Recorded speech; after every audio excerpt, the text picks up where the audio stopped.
Autonomia del Veneto, difficile stimare i tempi per la definitiva assegnazione.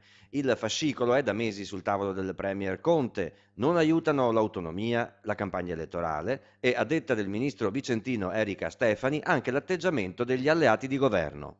Io vedo purtroppo delle dichiarazioni, ma lo dico, vedo purtroppo, perché con questi signori e anche colleghi non abbiamo mai avuto un confronto diretto, non mi hanno mai offerto l'occasione di un confronto diretto.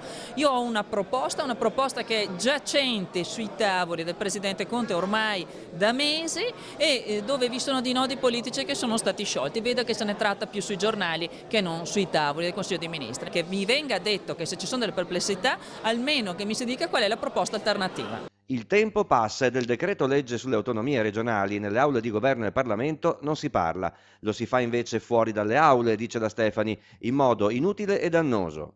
Non fa bene una lungaggine del genere su un tema come quello dell'autonomia. L'autonomia è stata richiesta in Veneto e Lombardia dalla gente tramite un referendum.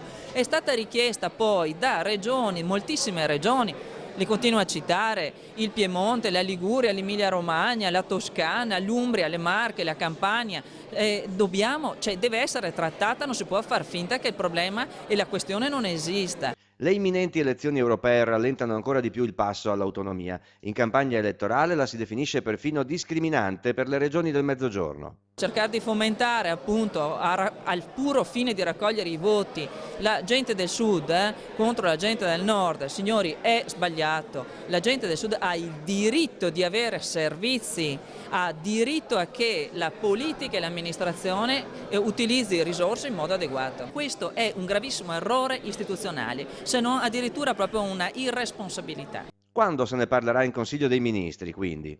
È da mesi che stiamo trattando, lo voglio ripetere, è da mesi che stiamo trattando la questione. Ho fatto veramente un centinaio di incontri tecnici.